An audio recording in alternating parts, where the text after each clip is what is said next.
आप सभी लोगों का मेरे YouTube चैनल पर स्वागत एवं वेलकम। आज हम बात करेंगे काफ़ी महत्वपूर्ण टॉपिक जिसका नाम है भारतीय संविधान का न्यायपालिका। न्यायपालिका में क्या क्या चीज़ें होती हैं, कौन कौन से न्यायालय होते हैं, उनसे संबंधित हम डिस्कस करते हैं। सबसे शीर्ष अगर अदालत की बात करें तो सबसे शीर्ष अदालत होती है जिसे हम बोलते हैं सुप्रीम कोर्ट। क्या बोलते हैं बच्चा? Supreme court. ये शीर्ष न्यायालय के नाम से जानते हैं। अगर हम बात करें उसके बाद कौन सा न्यायालय होता है, तो उसके बाद जो न्यायालय होता है उसको हाई कोर्ट बोलते हैं। हाई कोर्ट के नीचे जो न्यायालय होता है उसको बच्चा बोलते हैं डिस्ट्रिक्ट न्यायालय, है ना, डिस्ट्रिक्ट न्यायालय। अगर हम सुप्रीम कोर्ट की बात करें तो ये पूरे भारत में एक न्यायालय होता है ना, जिसे हम सर्वोच्च न्यायालय बोलते हैं। इसकी संख्या एक होती है। अगर हम हाई कोर्ट की बात करें, है ना, तो हाई कोर्ट सब पहले कितने थे? 21 न्यायालय थे। उसके बाद 3 अन्य नए न्यू न्यायालय जोड़े गए हैं। ये 3 अन्य न्यायालय कब जोड़े गए? तो ये आपके जोड़े गए थे 2013 में। तब इनकी संख्या कितनी हो गई थी? 24। वह 3 नए न्यायालय कौन कौन से जिनको जोड़ा गया? 3 राज्यों ने जोड़ा। एक का नाम है मेघालय, दूसरे का नाम है मणिपुर और तीसरे का बच्चा नाम है त्रिपुरा। ये 2013 में 3 नए न्यायालयों को जोड़ा गया, है ना। कौन कौन से? मेघालय, मणिपुर और त्रिपुरा। इन 3 नए न्यायालय को भारत में जोड़ दिया गया।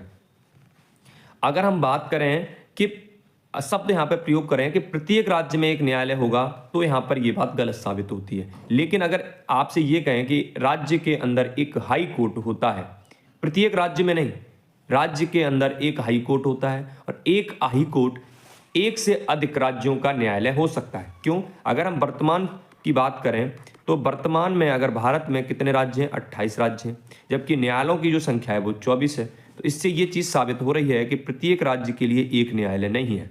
एक राज्य के लिए एक से अधिक न्यायालय, एक न्यायालय एक से अधिक राज्यों का न्यायालय हो सकता है। इतनी बात समझ गए।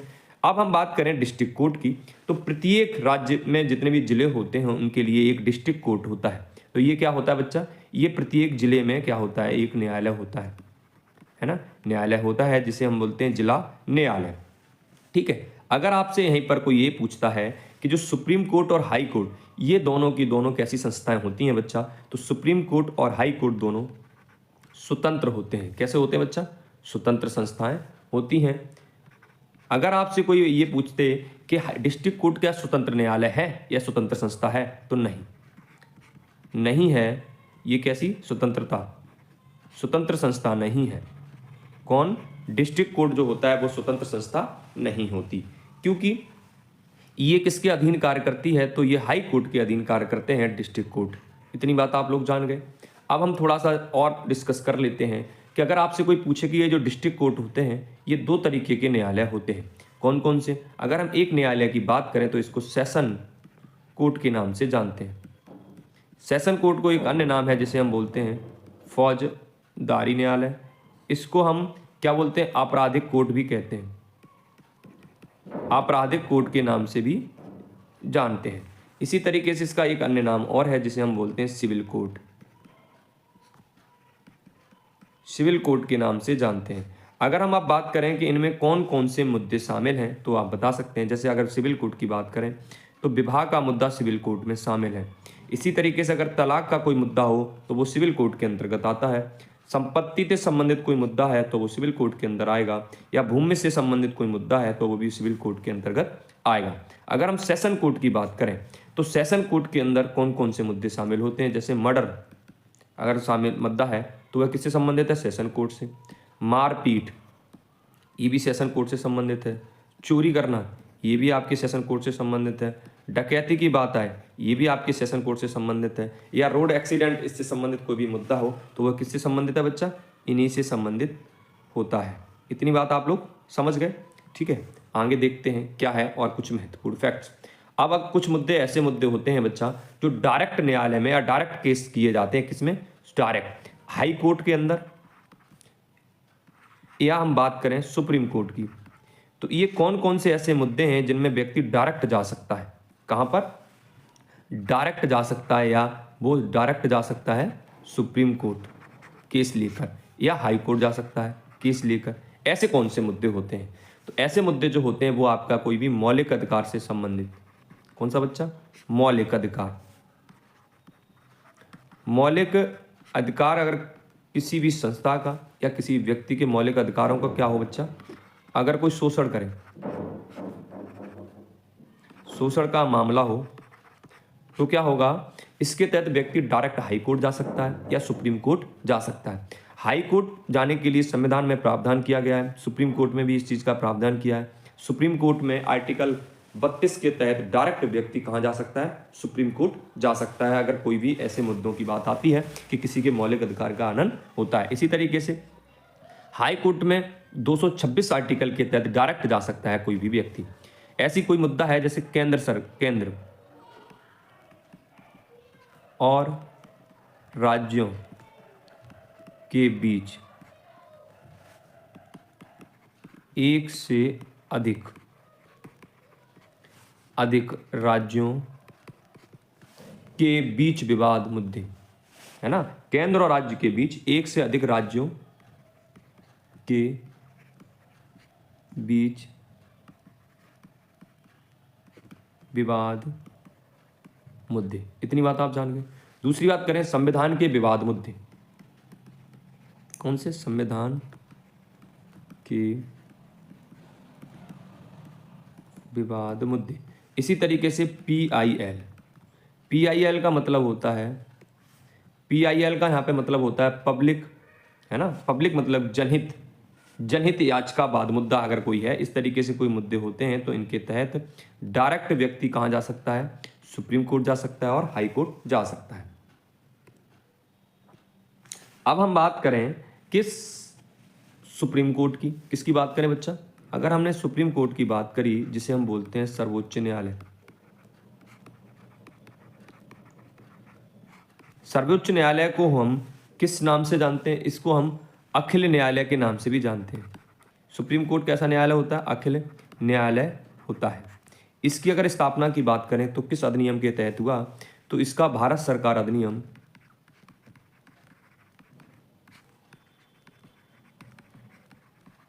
1935 के तहत इसका क्या किया गया था, गठन किया गया था। और आया किस अधिनियम के तहत सर्वोच्च न्यायालय, भारत सरकार अधिनियम 1935, और किस सन में हो गया था, तो आप जान लीजिए इसका जो गठन किया गया सुप्रीम कोर्ट का वो हुआ 1937 ईस्वी में। इसका गठन कब हुआ, 1937 ईस्वी में, है ना, गठन हो गया। उसके बाद अगर आपसे ये पूछे कि उस समय पर कितने न्यायाधीश हुआ करते थे, तो ये बात है 1950 की। 1950 में सुप्रीम कोर्ट में एक मुख्य न्यायाधीश हुआ करता था, और कितने बच्चा, 7 अन्य न्यायाधीश हुआ करते थे, तो कुल मिलाकर कितने हुआ करते थे, 8 न्यायाधीश हुआ करते थे। कितने बच्चा, 8 न्यायाधीश हुआ करते थे। इतनी बात आप समझ गए, ठीक है बच्चा। अगर हम आपसे ये कहें कि जो एक मुख्य न्यायाधीश था, है ना, चाहे वो ये मुख्य न्यायाधीश सुप्रीम कोर्ट का हो, चाहे मुख्य न्यायाधीश हाई कोर्ट का हो, इसकी नियुक्ति कौन करेगा, तो इसकी नियुक्ति करता है बच्चा राष्ट्रपति करता है। इतनी बात समझ गए। अब जो चाहे वो हाई कोर्ट के न्यायाधीश हों, है ना, चाहे वो सुप्रीम कोर्ट के न्यायाधीश हों, वो सिर्फ न्यायाधीशों की बात करी है, अन्य न्यायाधीशों की, चाहे वो हाई कोर्ट के हों चाहे सुप्रीम कोर्ट के हों। अगर आपको पूछा जाए कि हाई कोर्ट के न्यायाधीशों की नियुक्ति, सुप्रीम कोर्ट के मुख्य न्यायाधीशों की नियुक्ति कौन करता है, तो इसकी तो नियुक्ति तो करता है राष्ट्रपति। कौन करता है बच्चा, राष्ट्रपति। लेकिन यहां पर क्या हो जाएगा, अब इनको सुप्रीम कोर्ट के मुख्य न्यायाधीश की क्या लेनी पड़ेगी, इसकी सलाह से अन्य न्यायाधीशों की नियुक्ति की जाएगी। अब हम बात करेंगे वर्तमान समय में, या ये तब तो 8 थे, 8 से बढ़कर या वर्तमान में ये संख्या 2016 में कितनी होगी बच्चा, ये बढ़कर 2016 में ये संख्या एक तो मुख्य न्यायाधीश हो गया और 30 अन्य न्यायाधीश हो गए। कुल मिला के इनकी संख्या कितनी होगी बच्चा, 31 हो गई। अगर आपसे कोई पूछे कि वर्तमान में कुल कितने न्यायाधीश होते हैं सुप्रीम कोर्ट के अंदर, तो आप बता सकते हैं उनकी संख्या 31 है, जिनमें से एक मुख्य न्यायाधीश है, 30 अन्य न्यायाधीश है। ठीक है, आगे देखते हैं। अब हम बात करें कि पहला सर्वोच्च न्यायालय कहाँ बना, है ना, पहला सर्वोच्च न्यायालय,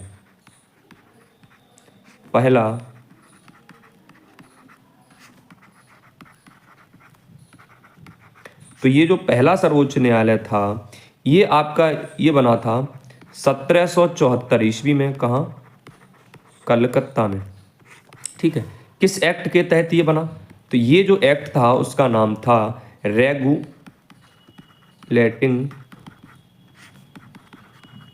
एक्ट 1773। इसके तहत किसका पहले सर्वोच्च न्यायालय का गठन किया गया था? यहाँ पर ये जो सर्वोच्च न्यायालय था वो 3 राज्यों और 3 जगहों के लिए था। कौन कौन सी वो जगहों के नाम क्या क्या थे? एक तो ये जो सुप्रीम कोर्ट बना था बंगाल के लिए, दूसरा उड़ीसा और तीसरा बना था ये महाराष्ट्र के लिए।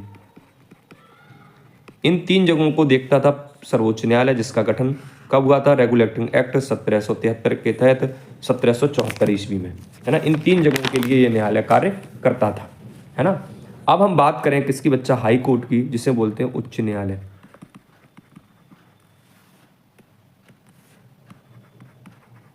अगर हम हाई कोर्ट या उच्च न्यायालय की बात करें तो इसके अंदर भी एक मुख्य न्यायाधीश होता है और अन्य न्यायाधीश होते हैं, अन्य न्यायाधीश होते हैं, है ना। इतनी बात आप समझ गए। अब ये एक मुख्य न्यायाधीश होता है और बाकी अन्य न्यायाधीश होते हैं। अगर इनकी नियुक्ति की बात करें, मुख्य न्यायाधीश की नियुक्ति कौन करता है? हाई कोर्ट की, तो इसकी जो नियुक्ति करता है वो कौन करता है बच्चा? राष्ट्रपति करता है।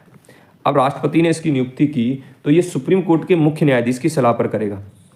हाई कोर्ट के मुख्य न्यायाधीश की नियुक्ति राष्ट्रपति करेगा, लेकिन किसकी सलाह पर? सुप्रीम कोर्ट के मुख्य न्यायाधीश की सलाह पर। इतनी बात जान गए। अगर हम बात करें न्यायाधीश की, सिर्फ हाई कोर्ट के न्यायाधीश की नियुक्ति कौन करेगा? तो भाई साहब ये नियुक्ति करेंगे यहाँ पर राष्ट्रपति जी ही करेंगे, लेकिन किसकी सलाह पर करेंगे? तो हम ये सलाह पर करेंगे हाई कोर्ट के या उस हाई कोर्ट के मुख्य न्यायाधीश की सलाह पर। इतनी बात आप समझ गए होंगे, चीज़ें आपको क्लियर हो रही होंगी, समझ गए हो? ठीक है, आगे हम बढ़ते हैं। अब हम डिस्कस करेंगे सर्वोच्च न्यायालय और उच्चतम न्यायालय, दोनों को एक साथ कुछ चीज़ें समझ लेते हैं। इसकी सर्वोच्च न्यायालय की और किसकी बच्चा? उच्च न्यायालय की। दोनों को हम एक साथ कुछ चीज़ों को समझते चल रहे हैं। सबसे पहले हम ये जान लेते हैं कि शपथ, जो शपथ होती है ना, चाहे वो हों आपके कौन सा बच्चा? सुप्रीम कोर्ट के, चाहे हैं वो हों हाई कोर्ट के, या न्यायाधीश हों या मुख्य न्यायाधीश हों, उनको कौन दिलाता है? तो सुप्रीम कोर्ट के मुख्य न्यायाधीश को जो शपथ दिलाता है वह बच्चा होता है राष्ट्रपति। सुप्रीम कोर्ट के मुख्य न्यायाधीश को शपथ कौन दिलाता है? तो वो दिलाता है बच्चा राष्ट्रपति। और सुप्रीम कोर्ट के अन्य न्यायाधीशों को कौन दिलाता है? तो मुख्य न्यायाधीश शपथ दिलाता है, 30 शपथ दिलाता है। इतनी बात जान गए। अब इसी तरीके से हम आ जाते हैं हाई कोर्ट पर। अगर कोई पूछे हाई कोर्ट के मुख्य न्यायाधीश को शपथ कौन दिलाता है? तो हाई कोर्ट के मुख्य न्यायाधीश को शपथ दिलाता है बच्चा राज्यपाल। इसी तरीके से अन्य न्यायाधीशों को कौन शपथ दिलाता है? तो अन्य न्यायाधीशों को शपथ दिलाता है अन्य जिलों, जो राज्य होते हैं उनका मुख्य न्यायाधीश, राज्यों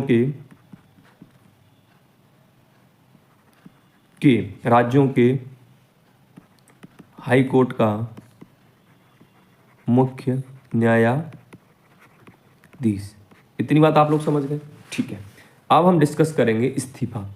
ये लोग अपना इस्तीफा किसको देते हैं, है ना। इस्तीफे की बात करें तो बात करें सुप्रीम कोर्ट के मुख्य न्यायाधीश या न्यायाधीशों की, या हाई कोर्ट के न्यायाधीश या न्यायाधीशों की, तो ये सब भी किसको इस्तीफा देंगे? अपना राष्ट्रपति को इस्तीफा देंगे। ये सभी, चाहे वो मुख्य न्यायाधीश हों चाहे अन्य न्यायाधीश हों सुप्रीम कोर्ट के, हाई कोर्ट के, है ना, ये सब के सब लोग अपना इस्तीफा किसको देंगे बच्चा? राष्ट्रपति को देंगे। अगर हम इसकी मिनिमम या कम से कम एज की बात करें, एज आयु की बात करें, तो हाई कोर्ट की और सुप्रीम कोर्ट की कोई निश्चित नहीं की गई है। इसके बारे में कोई निश्चित एज नहीं क्लियर की गई है कि कौन सा व्यक्ति सुप्रीम कोर्ट का, इतनी भी उम्र से आगे का व्यक्ति हाई कोर्ट या सुप्रीम कोर्ट का न्यायाधीश बन सकता है। अगर हम इसके कार्यकाल की बात करें, इनके कार्यकाल की बात करें, तो सुप्रीम कोर्ट का और हाई कोर्ट के न्यायाधीश का कोई फिक्स कार्यकाल नहीं है। लेकिन अगर मैक्सिमम एज की बात करें, फिक्स कार्यकाल नहीं है कि ये 10 साल काम करेंगे, 15 साल काम करेंगे या 4 साल काम करेंगे, लेकिन मैक्सिमम एज तो इनकी निर्धारित की गई है। वो क्या है कि सुप्रीम कोर्ट के जितने भी लोग होते हैं वो कितने 65 वर्ष तक कार्य करेंगे और हाई कोर्ट के कितने तक जज कार्य करेंगे, 62 वर्ष की उम्र तक कार्य करेंगे। अब हम डिस्कस करेंगे इनके वेतन एवं भत्तों पर। क्या है वेतन एवं भत्ते, वो देख लेते हैं। अगर हम वेतन की बात करें, इनके वेतन एवं भत्तों की बात करें, तो सुप्रीम कोर्ट का जो व्यक्ति होता है ना, सुप्रीम कोर्ट की डिस्कस किसकी चल रही है बच्चा, सुप्रीम कोर्ट की, तो इसको क्या कहा जाता है, इसके वेतन को वेतन परलब्धि कहते हैं। क्या कहते हैं, वेतन परिलब्धता, वेतन परिलब्धता बोलते हैं, है ना। अगर हम बात करें चीफ जस्टिस ऑफ इंडिया, तो इसको कौन देता है वेतन, तो इसको देता है भारत की संचित निधि। कौन, भारत की संचित निधि वेतन देती है। इसी तरीके से अगर आपसे कोई पूछे कि अन्य न्यायाधीश, सुप्रीम कोर्ट के अन्य न्यायाधीशों को कौन वेतन देता है, कहाँ से वेतन मिलता है, तो इनको भी वेतन कहाँ से मिलता है बच्चा, यहीं से मिलता है, भारत की संचय निधि से। चीफ जस्टिस ऑफ इंडिया को भी, अन्य न्यायाधीशों को, सुप्रीम कोर्ट को भारत की संचित निधि से वेतन दिया जाता है। इसी तरीके से हाई कोर्ट के, चाहे आपका स्टेट चीफ जस्टिस है ना, या ऐसे करके लिख लें यहाँ पे। अब हम बात करेंगे इनके वेतन की। किसकी बात करेंगे बच्चा, वेतन की। कि जो वेतन होता है सुप्रीम कोर्ट, किसका बच्चा, सुप्रीम कोर्ट। सुप्रीम कोर्ट में दो तरीके के न्यायाधीश होते हैं, एक तो बच्चा होता है मुख्य न्यायाधीश, दूसरे होते हैं अन्य न्यायाधीश।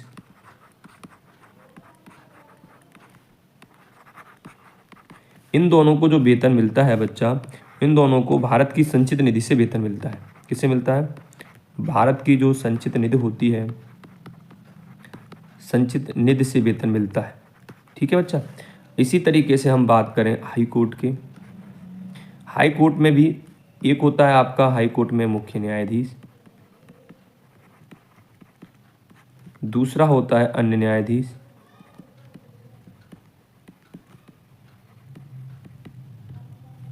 अन्य न्यायाधीश है ना, उनमें से इनको वेतन कहाँ से मिलता है, तो राज्य की संचित निधि से।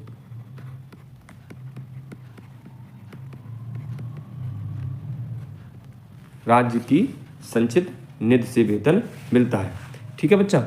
और अब अगर हम बात करें हाई कोर्ट के, और इनमें दोनों चीजें हैं। यहाँ पे किसका, हाई कोर्ट के वेतन भी और पेंशन भी। हाई कोर्ट के जितने भी, हाई कोर्ट के वेतन की बात करें और पेंशन की बात करें, हाई कोर्ट के मुख्य न्यायाधीशों को, अन्य न्यायाधीशों को कहाँ से दी जाएगी, भारत की संचित निधि से। पर हाई कोर्ट के जो मुख्य न्यायाधीश हैं और अन्य न्यायाधीश हैं, इनको वेतन तो कहाँ से दिया जाएगा बच्चा, राज्य की संचित निधि से।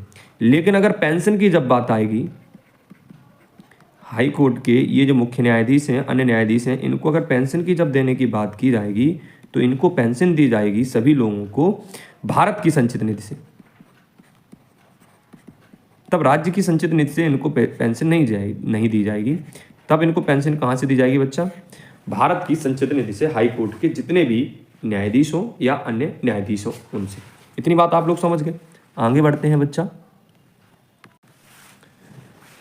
योग्यता किसकी बच्चा, सर्वोच्च न्यायालय के न्यायाधीशों की। न्यायालय के बनने की योग्यता क्या होनी चाहिए, तो सर्वोच्च न्यायालय का न्यायाधीश बनने की क्या योग्यता होनी चाहिए, भारत का नागरिक हो, देश के किसी भी हाई कोर्ट में जज के रूप में कितने 5 वर्ष का अनुभव हो, या फिर क्या हो, हाई कोर्ट या सुप्रीम कोर्ट में अधिवक्ता या वकील के रूप में 10 वर्ष का कार्य कर चुका हो या अनुभव हो, या राष्ट्रपति की नज़र में वह क्या हो, पद का या विधि या कानून का क्या होना चाहिए बच्चा, अच्छा ज्ञाता होना चाहिए। ये सुप्रीम कोर्ट के जज बनने की क्या है बच्चा, योग्यता है। अब हम डिस्कस करेंगे हाई कोर्ट के जज बनने की योग्यताएं। अब बात करें योग्यताएं किसकी, हाई कोर्ट के जज बनने की। भारत का वह क्या होना चाहिए बच्चा, भारत का नागरिक होना चाहिए। दूसरा, डिस्ट्रिक्ट जज और डिस्ट्रिक्ट कोर्ट में 10 वर्ष का क्या होना चाहिए, अनुभव होना चाहिए। किसी भी डिस्ट्रिक्ट जज होना चाहिए और किसमें, डिस्ट्रिक्ट कोर्ट में, उसको किसी भी डिस्ट्रिक्ट कोर्ट में 10 वर्ष का अनुभव होना चाहिए। या हाई कोर्ट या सुप्रीम कोर्ट में अधिवक्ता या वकील के रूप में उसने 10 वर्ष का क्या रखा हो, अनुभव हो, या राष्ट्रपति की नज़र में वह कैसा होना चाहिए, विधि का अच्छा ज्ञाता होना चाहिए, तो वह सुप्रीम कोर्ट का क्या बन जाएगा, वो सॉरी हाई कोर्ट का क्या बन जाएगा, जज बन सकता है। इतनी बात आप जान के ठीक है। आगे थोड़ा सा हम और डिस्कस कर लेते हैं। अब हम बात करेंगे सर्वोच्च न्यायालय की। सर्वोच्च न्यायालय क्या कहता है? सर्वोच्च न्यायालय, अगर हम बात करें सर्वोच्च न्यायालय सुप्रीम कोर्ट का गठन ये किस आर्टिकल में है, अगर आपसे कोई पूछता है तो आप बता सकते हैं। सर्वोच्च न्यायालय का गठन आर्टिकल 124 में किया गया है। फिर दूसरा बिंदु है सुप्रीम कोर्ट के सभी जजों की बात करें, सुप्रीम कोर्ट के सभी जजों की, अगर जजों की क्या क्या है, नियुक्ति की बात करें, हम बात करें हटाना, हम बात करें इस्तीफा की, और हम बात करें शपथ की,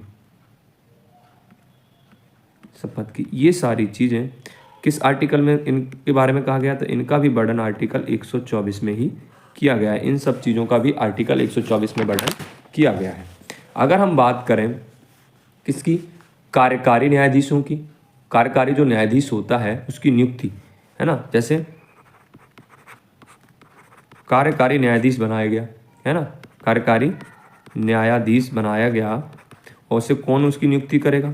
तो इसकी नियुक्ति करता है बच्चा, कौन करता है? राष्ट्रपति करता है। किस आर्टिकल के तहत करेगा?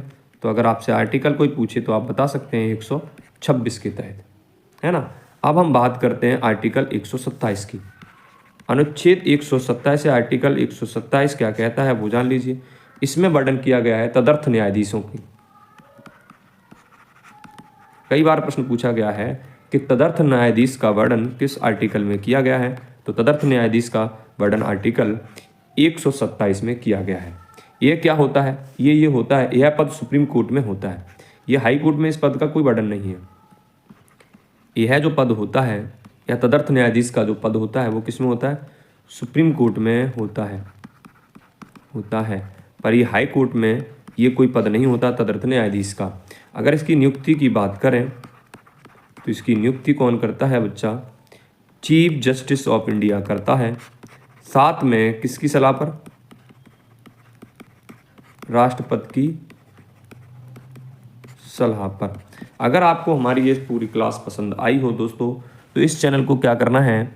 सब्सक्राइब करना है ऐसी ही क्लासें देखने के लिए। और उसकी सबसे पहले अगर जानकारी आपको लेनी है तो आपको क्या करना है बच्चा? बेल आइकन का बटन दबाना है और अपने दोस्तों में शेयर अवश्य करें। इसका सेकंड पार्ट हम जल्दी ही लेके आएंगे इसके आगे का। जय हिंद, जय भारत।